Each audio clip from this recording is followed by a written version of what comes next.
Igreja Açores, o programa com a atualidade da Diocese para ouvir ao domingo, ao meio-dia, na sua Antena 1 Açores. Olá, seja muito bem-vindo a mais um Igreja Açores, neste domingo, 3 de novembro, em que a Diocese de Angra assinala os seus 490 anos. O nosso convidado de hoje será o Padre Jacob Vasconcelos, que vai apresentar as linhas orientadoras para este ano pastoral, hoje à tarde, no Seminário Episcopal de Angra, pelas 4 da tarde. Mas antes vamos à atualidade da Diocese açoriana. A Diocese de Angra assinala este domingo 490 anos, nascida a 3 de novembro de 1534. É tempo de relembrar a importância da formação pela Diocese ao longo dos anos, diz o Bispo Dom Armando Esteves Domingues. 490 anos é muito tempo de história, e história de uma Diocese que se foi fazendo e que se continua a fazer. Uma diocese que eu gosto de pensar nestes 490 anos como este grande farol plantado no meio do oceano, onde se pode vir e buscar alguma coisa e levar algo. Esta diocese foi, ao longo da história, sempre notoriamente importante, nomeadamente na promoção destas pessoas, já desde o tempo dos descobridores e colonizadores, foi no seio da Igreja que tanto se fez pela educação e instrução destas pessoas em todos os tempos, também ainda hoje continua. Então, celebrar os 490 anos é sobretudo dar graças a Deus, pelas pessoas, pelos eventos e por aquilo também, preparar aquilo que nós achamos que deve ser importante no futuro da nossa Diocese. As comemorações arrancaram na passada sexta-feira, 1 de novembro, com uma sessão de encerramento da fase diocesana do processo de beatificação de Maria Vieira. Iniciar os 490 anos com este momento é também muito significativo. Para que é que existe a Igreja?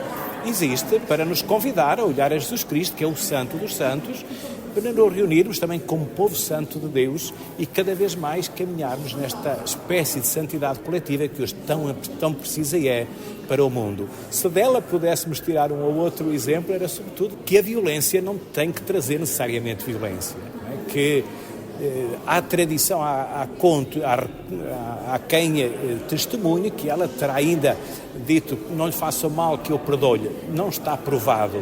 Porém, o povo acredita que ela teve ali atitudes heroicas, também na forma como viu o seu assassino. Um convite a nós, como é que nos vemos uns aos outros? Como é que queremos construir esta santidade entre todos, uma santidade do povo de Deus, todo ele, não só dos bispos, padres, religiosos. Não é preciso ser estas coisas nem consagrado para ser santo. É preciso ser batizado e viver tranquilamente e serenamente aquilo que sente que Deus lhe chama a viver, que é a sua vontade. O Bispo de Angra acredita que este longo percurso pôs o povo de Deus a caminho e que, por isso, foi ele que conduziu todo o processo. É sobretudo nesta fé do povo de Deus que assenta esta recolha de documentos e testemunhos, porque desde o início nunca pararam de falar da sua santidade. O Papa tem a expressão Vox Populi, nós dizemos também, Vox Populi, Vox Dei. Deus fala através do povo e são estes sinais que nos toca a nós também recolher para depois a Igreja discernir. Muita gente, construíram a certa altura a ermida. Criou um pouco de confusão porque não pode haver culto público, até isso é dissuasor da declaração da beatificação. Mas o que é certo é que naquela ermida veio gente de todo o lado rezar, encontrar-se, rezava o texto, também lá se celebrava de vez em quando a missa, e vinham de várias freguesias e vêm ainda agora em peregrinação. Portanto, não é apenas uma ideia abstrata, as pessoas põem-se a caminho. E quando nós nos pomos a caminho, é Deus que nos conduz. É a primeira vez que a Diocese de Angra encerra um processo de beatificação e envia para Roma, um marco histórico a assinalar os 490 anos desde a sua fundação. As ouvidorias da Diocese preparam o arranque deste ano pastoral, sendo que a visita do Bispo diocesano é um dos pontos altos das ouvidorias mais pequenas. Em Santa Maria, as iniciativas já arrancaram em outubro, adianta o ouvidor Padre Carlos Espírito Santo. Nós, este ano, já começamos o nosso ano pastoral, em outubro, primeiro fim de semana, e arrancamos sempre com a perspectiva de grande esperança, dentro deste jubileu que vamos celebrar. E todas as nossas atividades começaram mesmo nesta preparação, quer o início do ano pastoral com o compromisso catequistas, quer a campanha do ano de vento que vamos fazer também vem nesta visão de preparar o jubileu. E esta grande alegria, a esperança é a vinda do jubileu. Dei uma vida a estas ilhas mais pequenas, a estas ouvidorias mais pequenas, precisam sempre de uma esperança, de um espírito novo, um espírito de despertar. E também o grande acontecimento deste ano na nossa ouvidoria será a visita pastoral, que se irá realizar em março, de 17 a 23 de março. Primeiro, num sentido de reflexão, de inspeção, de interiorização e de avaliação do seu estado de vida pastoral e cristã. Já começamos com a vinda do Sr. Bispo, cá, num Conselho Pastoral de Ilha, que ele já teve uma pequena visão da realidade e colocamos aquilo que poderá ser as expectativas, os anseios, as esperanças desta vinda. E será também uma visita de braços abertos, sobretudo de acolhimento, de proximidade, que este povo Santa Maria sabe fazer, que este tem um espírito de mãe, e este espírito de mãe acolhe sempre quem chega, de um modo particular o nosso pastor diocesano, que será de certeza muito acarinhado e bem acolhido nesta ilha de Gonçalo Velho. Também a ouvidoria da Graciosa prepara a visita pastoral que acontece em fevereiro e quer cimentar o trabalho Insolidum, diz o ouvidor Padre Rubén Pacheco. A primeira expectativa, antes de mais, é a preparação para a visita do nosso bispo, que será no mês de fevereiro. E sendo assim, as nossas atividades vão se focar muito na preparação da visita do nosso prelado diocesano, que será ali na segunda quinzena de fevereiro, com a celebração do Crisma, em que o seu bispo também vai ter um conhecimento mais a fundo das paróquias. Também, para além disso, nós temos como expectativas, eu, pelo menos como ouvidor, tenho em primeiro lugar expectativas em relação à gestão pastoral para conseguirmos fomentar e cimentar e também aprofundar o trabalho em sólido a nível de ilha, que já começamos o ano passado, a nível também focando essencialmente na preparação dos sacramentos a nível de ilha, o CPB, o Centro de Preparação para o Batismo, e também a catequese de adultos. Vamos ver se este ano conseguimos caminhar mais a passos largos para esse trabalho em equipa a nível de ilha. Em São Jorge, o ano pastoral arranca com iniciativas dedicadas aos mais novos, sendo que a visita pastoral também deverá ditar alguns rumos, diz o ouvidor Padre Dinis Silveira. Dentro de todas estas efemérides que acontecem, nós seguimos o ritmo normal do ano e iniciamos as nossas atividades com alguns acontecimentos dedicados à juventude, nomeadamente a abertura do ano catequético e um retiro para jovens. O ponto alto deste ano pastoral será a visita pastoral que o Sr. Bispo vai efetuar à ilha no mês de dezembro, à qual nos estamos a preparar e, portanto, todas as atividades vão nesta perspectiva de formação de conselhos pastorais, de conselhos de assuntos económicos, para prepararmos este grande o momento alto deste ano do ano pastoral e que depois será um mote para a vida pastoral nos próximos, do resto do ano e provavelmente nos próximos anos. Portanto, o Sr. Bispo virá, avaliará a nossa situação, portanto, todo o trabalho que já foi feito por a trabalhar e à frente dos serviços de ilha, para depois perspectivar a ilha, tanto a nível de serviços, mas também a reorganização pastoral que é necessária à ilha. Portanto, estamos nesta perspectiva a viver este arranque de ano pastoral. O ano de 2025 na Igreja Açoriana é marcado pelo culminar de um biénio de auscultação e discernimento sobre o caminho sinodal em curso nos Açores. Termina este domingo o Congresso de Jovens, com duração de 3 dias, em Angra.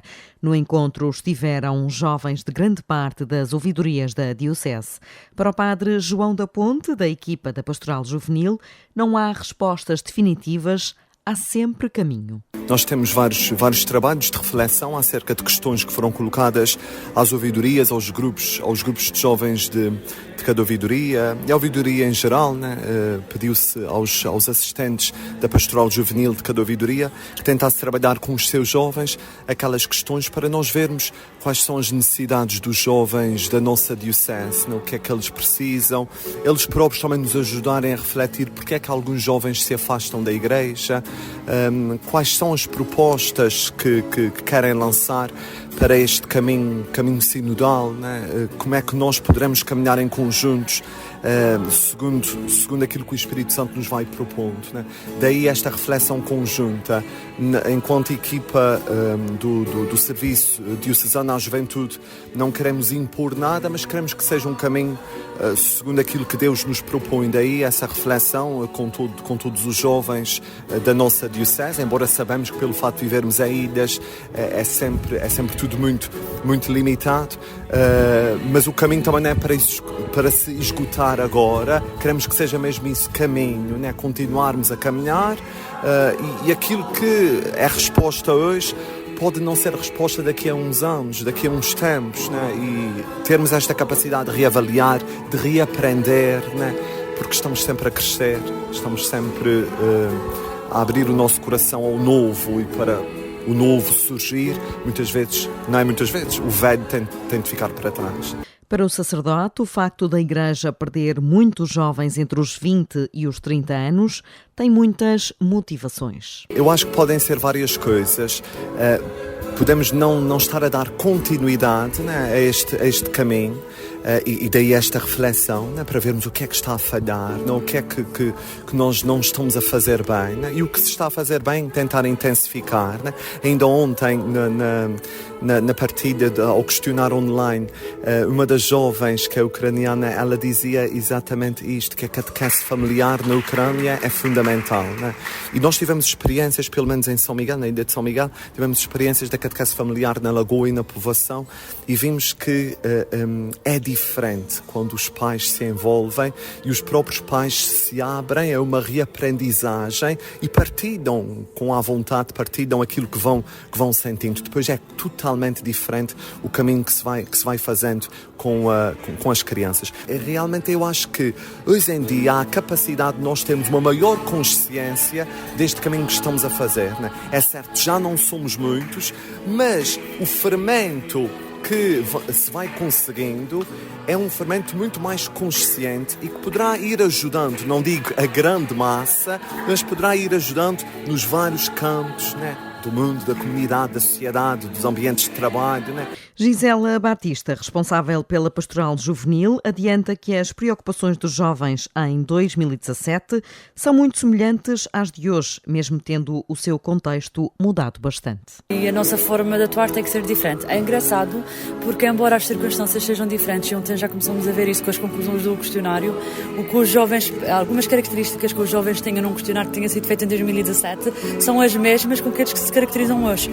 O que eles pediam, em alguns casos, em 2017, são as mesmas coisas que continuam a pedir hoje. Mas claro que os contextos são diferentes, não é? E os jovens de hoje, certamente, procuram as mesmas coisas, mas se calhar de forma diferente do que seria ou do que foram em 2017. E, portanto, diria que não cria desânimo. Temos é que ser mais criativos e mais dinâmicos para ir ao encontro, não é? De oferecer-lhes o que eles necessitam, o que eles querem, não é? Que são as mesmas coisas, pelo que percebemos no questionário, do que eram antes, mas se calhar de forma diferente, porque eles mesmos, na realidade, a questão é diferente, não é? Tudo mais numa forma imediata. Não é? Os resultados do questionário online, assim como as conclusões retiradas do encontro diocesano, deverão ditar a ação da Pastoral Juvenil nos próximos tempos. Eu, como Helder Miranda Alexandre, portador desta causa, juro cumprir fielmente o encargo para mim confiado de entregar o dicasterio para as causas dos santos, juntamente com o Plicum Literarum, o transunto e a cópia pública da investigação diocesana acerca da vida martírio e fama de santidade a serva de Deus, Maria Vieira da Silva. Assim Deus me ajude. O juramento está feito, o processo está concluído e agora é o Vaticano que vai avaliar toda a documentação. É uma causa popular a que quer beatificar e santificar Maria Vieira da Silva, a menina assassinada em São Sebastião, na Ilha Terceira, por tentar defender a sua honra. O processo teve como postulador o cônego Manuel Carlos Alves na sua abertura em 2018. Este processo que hoje encerramos na sua fase diocesana começou em 2018, assim se pode dizer, com a abordagem do Padre de São Sebastião, penso que terá sido em 2017, com a abordagem do Padre de São Sebastião na altura, o Padre Domingos Graça Faria, junto do Bispo diocesano de então, do João Lavrador, que, com apoio imprescindível do Vigário-Geral de então, com Miguel da Fonseca, logo interessou convites aos membros da Comissão, que agora terminam os seus trabalhos na área da História, Dr. Reis Leite, Dr. Madruga da Costa, Dr. Neves Leal, na área médica, o Dr. Miguel Santos, como, tenho de ir às notas para não falhar, como delegado episcopal, o Dr. Vasco Parreira, como promotor da Justiça, o Dr. Hélder Miranda Alexandre, os dois notários, Padre Jacob e Padre Igor, o copista José Francisco Sousa, todos eles foram imprescindíveis no desenvolvimento desta tarefa. Fizemos um trabalho com princípio, meio e fim, foi o nosso segredo. Mesmo por isso, estamos, de alguma forma, nem que seja no rodapé de uma página de história, por termos concluído o primeiro processo de beatificação, concluído na fase diocesana, o primeiro processo de beatificação de um açoriano a ir a caminho de Roma.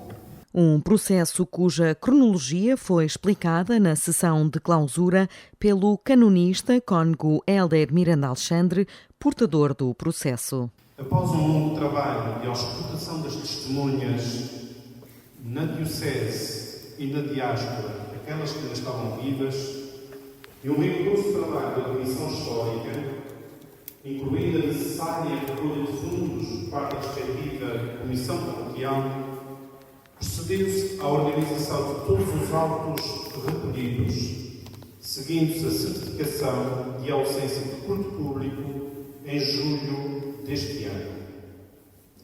Os autos foram publicados no início do mês de agosto deste mesmo ano e sujeitos à inspeção pelo promotor de justiça, conservando-se deste modo o segredo necessário desta causa. Tendo-se decidido encerrar a recolha dos documentos necessários e, consequentemente, da instrução diocesana.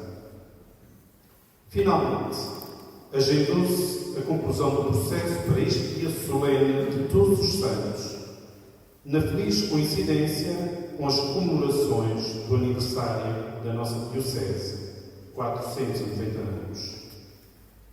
Após este solene ato, os autos que aqui estão à vossa frente seguirão finalmente para Roma, para o dicastério, para as causas dos santos.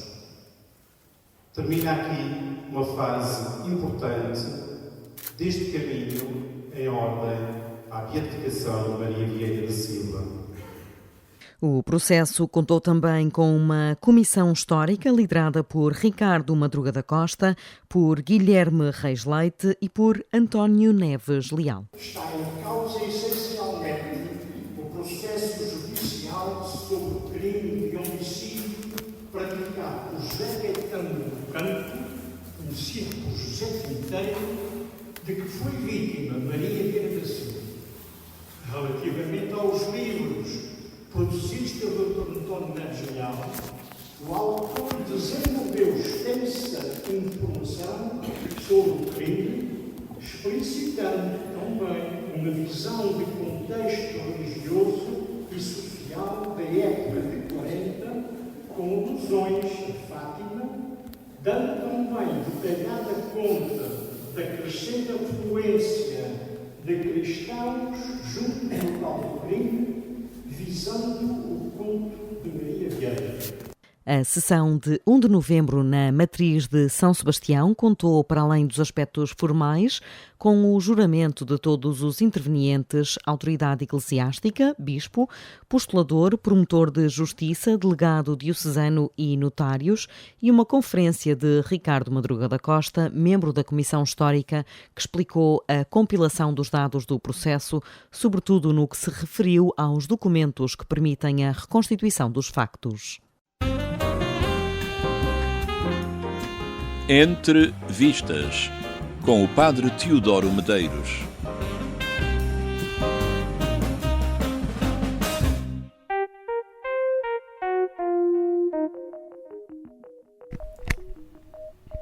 Já está disponível a segunda temporada de Belas Artes, a série espanho-argentina sobre o Museu de Arte Contemporânea.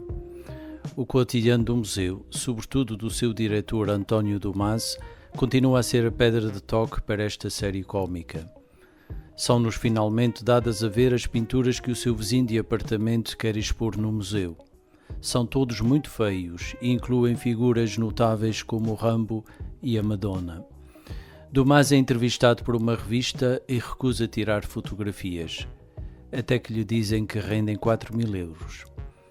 Um jovem artista representa uma pintura de um país longínquo para, na apresentação da exposição, revelar que a mesma não existe e que as obras afinal são suas, as mesmas que o museu rejeitara várias vezes.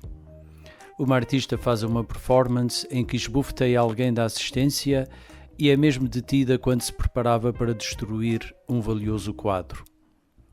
Estas e outras histórias divertidas constituem Belas Artes como uma série diferente do habitual, uma crítica social quase corrosiva, uma saborosa experiência de reflexão sobre a atualidade. Mais uma vitória, portanto, para a dupla argentina Mariano Con e Gastón Duprat, dois artistas que não têm ainda o reconhecimento merecido. Belas Artes merece certamente uma audiência maior. Bom visionamento, um santo domingo e uma boa semana para todos.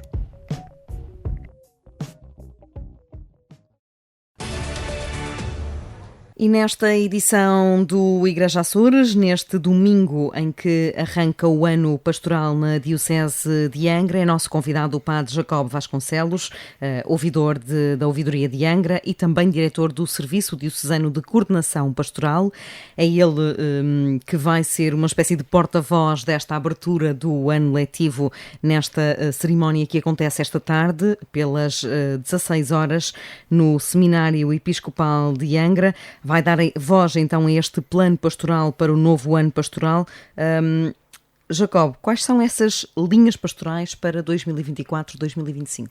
É preciso ver, antes de mais, que as linhas pastorais vêm em continuidade com o ano anterior, porque estamos a viver um biénio que foi proposto em 2023 a 2025, que se intitula Todos, Caminhar na Esperança, e, portanto, este ano pastoral faz parte desse biénio. Portanto, não se trata propriamente de um ano de novidade do ponto de vista temático, etc., mas é como, digamos, como uma evolução na continuidade, ou seja, evolução porque é um novo passo, é um novo ano, com algumas novas propostas, mas na continuidade, ou seja, respeitando o ritmo do biénio. Aliás, esse foi um ponto assente, digamos assim, desde o início, porque o biénio já estava lançado, e, portanto, é por aqui que vamos trabalhar. O que se vai oferecer, de novo, são poucos conteúdos, ou seja, traz-se alguma novidade nos conteúdos.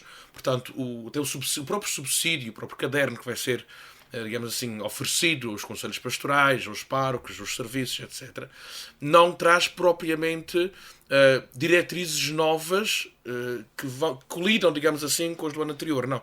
Traz alguma novidade por causa do Jubileu da Esperança, do qual já falarei, mas, sobretudo, traz a continuidade com o ano pastoral transacto, traz sim novos subsídios, sim, para os conselhos pastorais, subsídios de formação, que visam sobretudo potenciar o papel destes conselhos e que eles sejam efetivos, ou seja, que não existam apenas, mas que existam com a sua capacitação para a missão da Igreja, para aquilo que devem fazer dentro e fora de portas.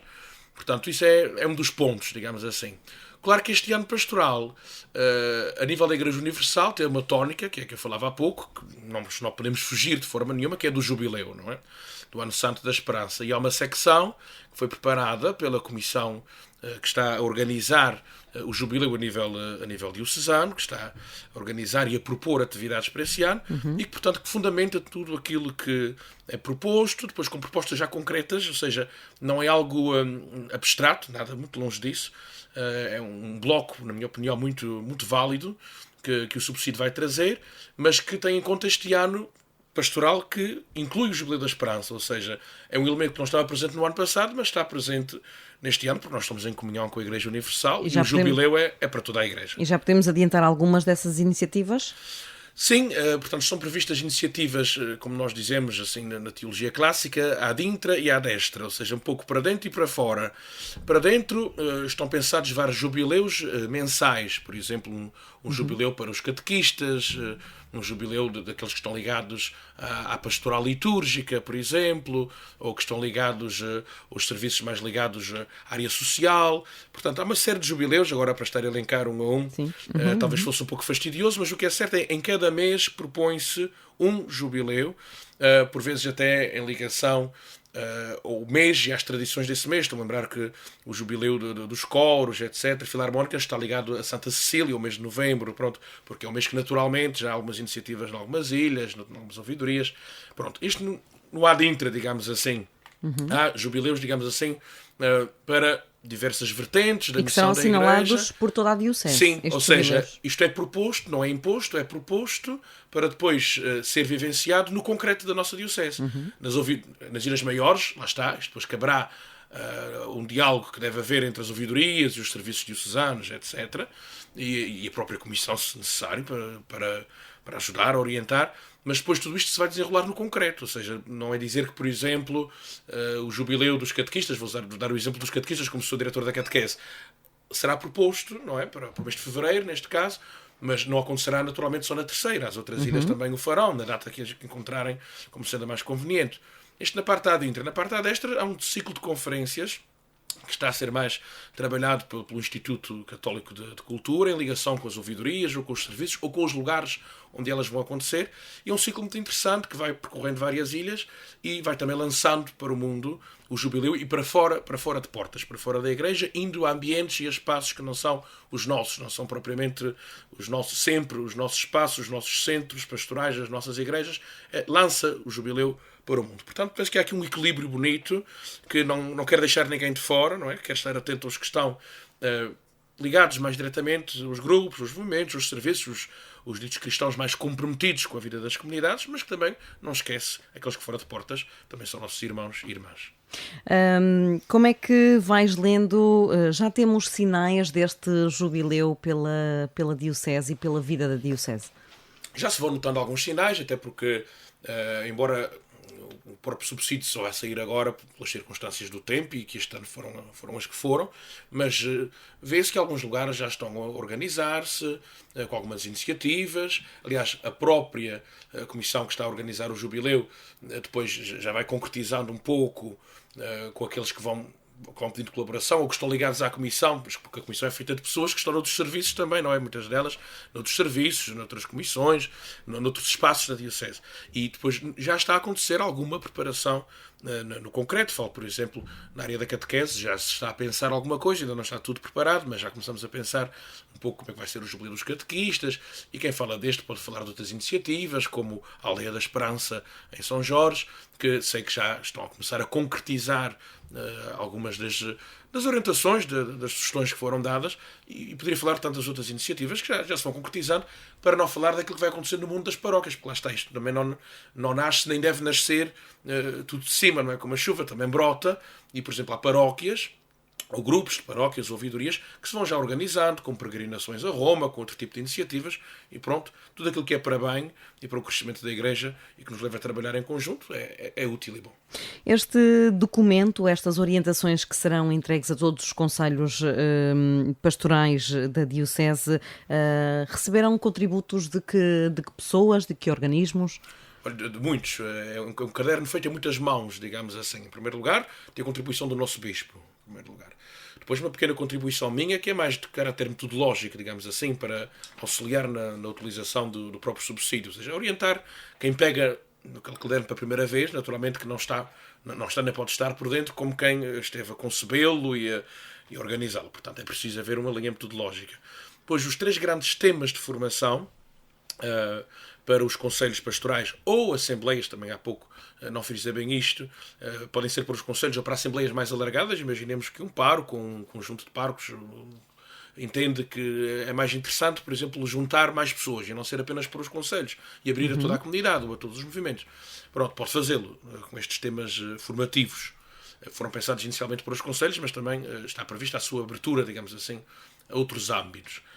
Esses foram preparados, pelo Padre Saldanha, da nossa Diocese, Padre Nelson, também da nossa Diocese, e outro pelo meu orientador de tese, o professor Paulo Azolan, que é um homem que se tem dedicado muito da sua vida ao estudo, como sabemos, mas em concreto ao estudo das peregrinações. E a peregrinação é uma marca do Jubileu e ele oferece-nos também um tema sobre a vida cristã como peregrinação. Esses temas são da responsabilidade destes autores. Depois, a secção do Jubileu é da responsabilidade da própria comissão que está a organizá-lo, sobretudo das 3 pessoas do trio, digamos assim, que está a coordenar mais esta área, portanto é da responsabilidade deles. Depois há uma secção que é da responsabilidade do Serviço de Coordenação da Formação Diocesana, porque sentiu-se necessidade, como é um serviço novo e que é coordenador também, ou seja, tem uma missão também de tentar agregar e congregar várias forças, de haver como que uma área, também dentro do próprio subsídio, que servisse para explanar para que é que o serviço existe e o que é que vai oferecer neste ano. Pronto. Claro que isto agora poderia dizer-se, bem, quem sabe se não se poderia colocar de todos, mas no calendário todos entram, mas para já, como é um serviço novo e coordenador, tem um caráter um pouco específico, achou-se por bem que houvesse uma secção para que a formação comece a ser entendida como um todo, para implicar o maior número possível de agentes pastorais. Depois, penso que não me estou a esquecer de nada, embora isto de falar de cor às vezes pode ser perigoso. Há a clássica secção com o calendário, todas as atividades que vão ocorrendo durante o ano na Diocese, que naturalmente nunca é completo, porque há mais atividades que vão surgindo, etc., mas que traz um conjunto muito razoável de atividades, posso dizer até grande. E depois propostas de oração, a oração do nosso itinerário diocesano e a oração do Jubileu. Sucintamente é isto, tirando a capa e a contracapa, é mais ou menos isto que está dentro do caderno, e com os contributos destas pessoas. Na sessão deste domingo em que vais fazer essa apresentação, poderemos ter transmissão online, não é? Sim, que inicialmente estava para ser no Zoom, e será no Zoom, através do Zoom da nossa Diocese, mas que entretanto conseguiu-se uma abertura e ao mesmo tempo será transmitido no Facebook, o que permitirá que o maior número de pessoas possa estar a assistir em qualquer ilha, ou fora mesmo delas, em qualquer parte poderá assistir, e assim envolvem-se um maior número de pessoas, o que é muito bom. E o Padre Jacob já vai fazer aqui uma espécie de explicação deste manual para quem nos está a ver? Sim, naquele dia será apresentado, até porque dificilmente o subsídio estará disponível em formato físico, infelizmente, por problemas que nos são alheios, neste caso é uma questão dos transportes, que estas coisas acontecem, são mesmo assim, está praticamente a chegar, mas é possível que não chegue, mas temos o PDF que vai estar disponível no site da Diocese nesse dia 3, e que também vai ser apresentado, as pessoas poderão ver, digamos assim, folhear virtualmente, digamos assim, aquilo que existe. Padre Jacob Vasconcelos, tem sido um ano cheio de trabalho e de muitos desafios, entre ele a liderança deste novo serviço. Em que é que consiste o Serviço de Coordenação Pastoral? Pois é difícil dizer, porque o estatuto do serviço não foi feito primeiro para que o serviço depois acontecesse. Ou seja, o serviço foi fundado, digamos assim, e agora o figurino vai-se montando, não é? Digamos assim, a pouco, como um puzzle. Para já há áreas, uma delas o próprio nome já diz, áreas que são tocadas naturalmente por este serviço, que é a coordenação da pastoral da Diocese. Tentar que todos trabalhemos em conjunto, sem sobreposições de maior, ou pelo menos sobreposições que afetem a vida diocesana. Isto parecendo pouco importante, não é uma coisa de se menos. Ou seja, se fosse possível todos os anos, como nós fizemos agora no mês de setembro, que foi um ensaio, digamos assim, a primeira vez, juntarmos em São Miguel presencialmente ou online todas as pessoas que fazem parte, todos os ouvidores, todos os diretores de serviço, todos os responsáveis pelos movimentos laicais e obras de apostolado, podendo fazer isto já é um primeiro passo que é muito importante e que é exigente, porque não é fácil. Às vezes, este ano, O timing foi mais curto, mas tinha de ser assim. As nomeações saíram no verão, começámos logo a trabalhar, mas não se pode fazer tudo de uma vez. No próximo ano, o nosso desejo é que antes do verão já possamos antecipar um pouco o que é que será o próximo ano pastoral, para evitar ainda mais que hajam sobreposições. Essa é uma das tarefas do serviço. Outra tarefa é a elaboração das orientações de pastoral, não é? Do projeto pastoral diocesano, como agora vamos chamando, que este ano, como eu disse, não oferece assim um caráter de novidade a nível de temática, porque a temática é a que existia e a que está em vigor, mas no futuro é uma das missões para as quais este serviço está vocacionado, é a preparação das orientações, que vão depender muito, naturalmente, daquilo que será falado na Assembleia Conjunta dos Conselhos de Pastoral e Presbiteral, e daquilo que vai ser deliberado, porque estas assembleias vão discutir toda a programação, digamos assim, em geral da Diocese, a nível de temáticas e de objetivos já a aprofundar em cada ano até os 500 anos da Diocese, e depois já vamos trabalhar no concreto a partir daquilo que vai acontecer. Por isso é que não posso antecipar, digamos, ainda muito bem o que é que vai acontecer em concreto, sem auscultar primeiro aquilo que vai ser comentado, que vai ser aprofundado e que vai ser decidido depois, por fim.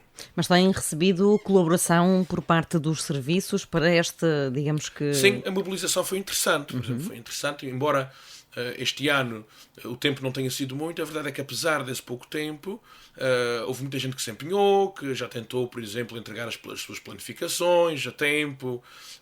Pronto, claro que a perfeição é quase impossível alcançar, não é? Mas o balanço é positivo até agora, sim. E temos sentido colaboração das ouvidorias, dos serviços, etc. Temos também um serviço de coordenação da formação diocesana, que é liderado pelo padre Nelson Pereira, que também já começou a dar estes primeiros passos. Em que é que consiste este serviço? Este serviço tem uma missão um pouco mais específica, porque é ligada diretamente à formação. Também está a começar a caminhar, para já está a preparar algo que foi tido muito a peito nos diálogos com o nosso bispo, com os vigários, etc., que era a necessidade de formar os nossos conselhos pastorais e os nossos conselhos para os assuntos económicos. Esse é um dos pontos fortes do trabalho, digamos assim, e da ação desse serviço para já. Posso dizer que não vou cometer nenhuma inconfidência, porque também faço parte deste serviço. Para já estão a ser preparados esses temas de formação para acompanhar as visitas pastorais do Sr. Bispo. Também vai ser oferecido um curso bíblico no segundo semestre.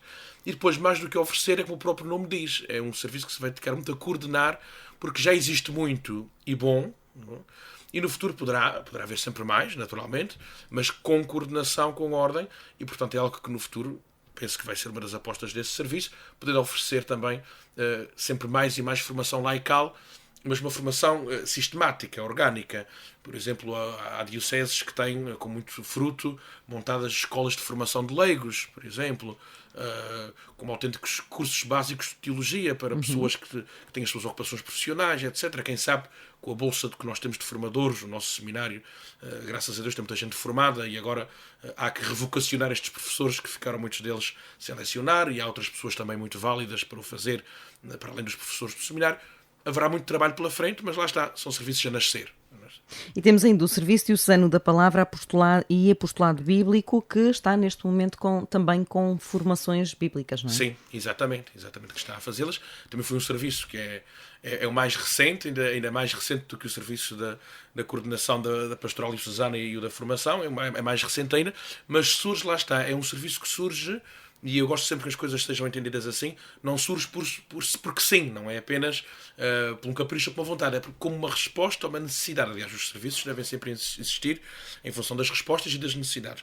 E, de facto, começou-se a perceber que há necessidade de uma formação bíblica abrangente, ao mesmo tempo é uma área muito abrangente, mas ao mesmo tempo específica, e que poderia ter uma equipa que se dedicasse exclusivamente à formação bíblica nas nossas ilhas. Também estão a dar os seus passos, aliás, já começaram a dá-los e vão continuar ao longo deste ano, com uma série de iniciativas que eles elencaram e que também vão estar presentes na calendarização da nossa Diocese. Antes de nos despedirmos, Padre Jacobo Vasconcelos, da última vez que conversamos estava nas Jornadas Nacionais de Catequistas, em Fátima, ainda não tinham terminado, agora de uma forma muito sucinta, que balanço faz, porque também é diretor do Serviço Diocesano da Catequese. O balanço é muito positivo, não só a nível de participação, com a participação que tivemos, 142 catequistas, portanto, os números não são tudo, mas também dizem alguma coisa, como eu costumo dizer. Um bom número, sim, graças a Deus, um número excelente. E o nível de conteúdos também foram umas jornadas que houve como que um crescendo a nível da qualidade. Aliás, não é que as jornadas não a tivessem, mas a aposta este ano foi muito boa e as ressonâncias que tive foram muito positivas. Portanto, os catequistas muito satisfeitos com os oradores, com aquilo que foi abordado e com também a metodologia que foi seguida ao longo dos trabalhos. Além do horário que foi feito, digamos assim, de outra forma, foi programado de outra forma, com um tempo para uma celebração mistagógica, etc. Teve elementos novos, a par dos elementos antigos que já existiam, e isso foi muito bem aceito pelos nossos catequistas. Padre Jacó Vasconcelos, portanto, quem quiser ouvir um pouco melhor esta apresentação oficial do ano pastoral acontece esta tarde, poderá, se não está na Ilha Terceira, poderá acompanhar na página de Facebook do Igreja Açores e aí vai conhecer o nosso Padre Jacó Vasconcelos a fazer esta apresentação e esta abertura do ano pastoral na Diocese de Angra. É hoje pelas 16 horas. E o Igreja Açores regressa na próxima semana. Até lá. Igreja Açores, o programa com a atualidade da Diocese para ouvir ao domingo, ao meio-dia, na sua Antena 1 Açores.